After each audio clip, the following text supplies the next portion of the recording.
I think just some people are hardwired like that. And I think, but I think you just got to be who you are. Like that, it just is who I am. But there's other people who see my lifestyle because I've talked about it on podcasts, and a lot of creators want to be like me, and then they end up scaling up bigger teams, and they end up trying to do videos like me, and then they find out they're miserable and they fucking hate it, and it's too much stress and pressure. And so I wouldn't advise this for most creators, right? Like I don't have work-life balance.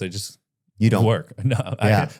I'm like, there are some months where, I film 28 days, and I still have to run Feastables. I still do, film 28 days on the main channel. And then I film for our Beast Philanthropy channel. I still film stuff for TikTok because we have over 100 million followers on TikTok, and I have to do stuff on Instagram. I still have to network and do these things. And it's like, it's basically, if my eyes are open, it's like, I have a person whose job is just to help me basically write everything I want to accomplish on a whiteboard. It will take up the size of this wall, and it's like all my priors and things I could be doing, things I should be doing, things other people need me to be doing.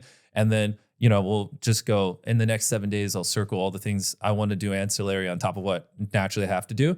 And then he'll just like schedule out basically every second my eyes are open. Wow. And which is good because it helps me. I sometimes fall into a trap of being reactive. Like, my content, channel needs me to film this. Feastables needs me to do this. But you're never going to achieve something great if you're just constantly like a ping pong ball being told what you need to do by your employees. So occasionally you need to be proactive and do other things that, other people wouldn't think of, and be a little bit more of a visionary. So doing that kind of helps make sure I'm prioritizing things correctly and things like that. Well, it's interesting because in the beginning, you're kind of working for yourself because you're the creator, but then you build an audience and then you start to work for the audience in a weird way, right? Yeah. And there's no judgment against that, but I just noticed that in my own life. In the beginning, like I'd give anything to have an audience, but it's more like me. It felt like me being me, but then it also starts to feel like now you have the audience. Now you have somebody to work for. Yeah, because you technically couldn't just 180 and because if you did, you'd lose your audience. And so, I guess technically you're working for them in a way. Yeah. I was going to say, what did you learn about being a boss? Like, because I never wanted to be like have any employees, right? I never even wanted to be an employee. I didn't want to have any employees. I wanted to have pizza, Sounds like the life. Yeah, you know what I'm saying? I want to live in a park. But what I'm saying is, oh shit, hold on, I know what it is. I think that, what did you learn about yourself, like about being a boss? Like I learned that if I don't show up in a comfortable way, then it affects how my employees are. Mm-hmm. I've learned that I have to communicate better as to what I want, or because people don't just know what I want. Yeah. Right? Those are some things that I've learned them the hard way, kind of. Were there things that you've learned just about being a boss? Oh, of course. Because I went from one to, I think now across everything I employ over 400 people, so full time. So it's like, that when I first started hiring people, I was 19. So maybe even 18. So I was a teenager with no idea. You asked what I learned. At the start, I literally went to, this is how stupid I was when I was a teenager. I literally went to a comedy club or whatever comedy. Tariq, what was it? Comedy. It was just an open mic. Oh, an open mic. Yeah, Tariq was one of the people I hired there. It's funny. He's still here 7 years later. But nice. I went to an open mic and I was just like, I want my YouTube channel to be a little funnier. So I'm just going to go hire some random comedians at an open mic. So I just went to one.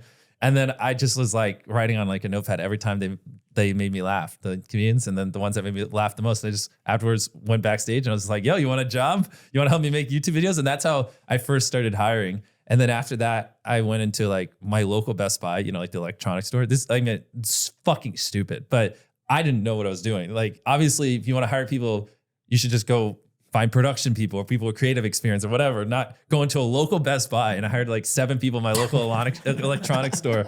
And so I have like this ragtag group of comedians and this ragtag group of people who sell fucking laptops. And I'm like, yo, and mixed in with some people I just hired from my high school. And I'm like, and we're making these videos that are getting views and like, I'm scaling up and I'm like, guys, let's give my 3 million subscriber 3 million pennies. And they're like, how the fuck do we get 3 million pennies? I'm like, I don't know. And we're just like brute forcing shit. And it was an absolute dumpster fire. I didn't know what I was doing because I wish I had a mentor or something. But then after a while, I realized, maybe I should hire people who have a little bit of experience in this field, not laptop salesmen and comedians. And over time, I started to figure it out. And but you stayed in motion, it sounds like too, though. Like you You're like, this is how I do. I need something funny. I'll go to a place that has funny. I need a guy who can, you know, sell refrigerators, but talk about also iPods, right? I'll go to a Best Buy, right? Yeah, the Best Buy is the dumbest thing I've ever done in my life. That's pretty crazy. Yeah, because some of those people are just smoking weed and wearing a shirt. They're not even clocked in. Yeah, it was like wearing a blue shirt. It was not the highest quality people. Yeah.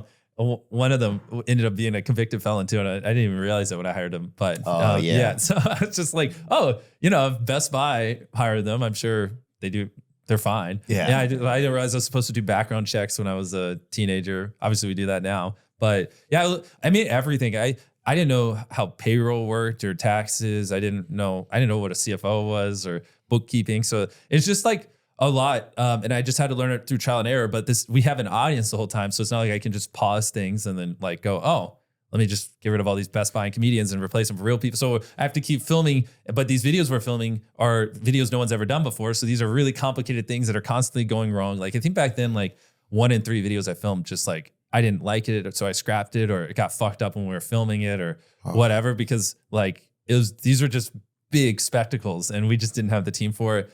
And I was reinvesting everything. And like, there was one time where I accidentally overspent and we were like negative $200,000. That's a lot. Yeah. My mom was like losing her fucking mind. And I was like, it's fine, Mom. I'll just, next month, I think we'll make like, you know, 200 grand or whatever. And I'll just like spend a little less and I will dig out of this hole. Like she hated it. Because she was helping with the finances?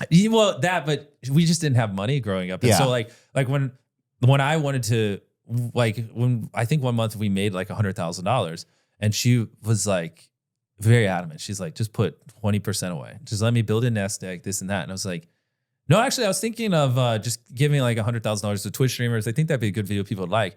And she for 10 hours straight was like, why not give them 80,000?